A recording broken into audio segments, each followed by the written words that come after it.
মুড়িঘণ্ট তৈরি করার জন্য গোবিন্দভোগ চালটাকে ভালো করে ধুয়ে জল ঝরিয়ে নিয়ে কাজু কিশমিশের সাথে হালকা করে ঘি দিয়ে নাড়াচাড়া করে তুলে রাখো। আর সেই সঙ্গে মাছের মুড়োগুলোকেও নুন হলুদ মাখিয়ে ভালো করে ভেজে তুলে নাও।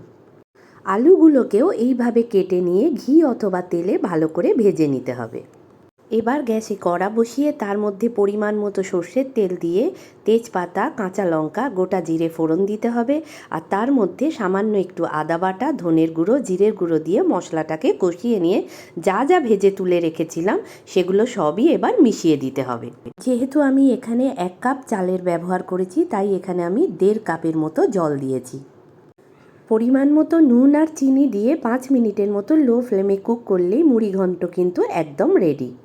নামানোর আগে ঘরে তৈরি ভাজা মশলার ঘি ছড়িয়ে দিলেই হবে। এবারের নববর্ষ জমে উঠুক মুড়িঘণ্ট দিয়ে।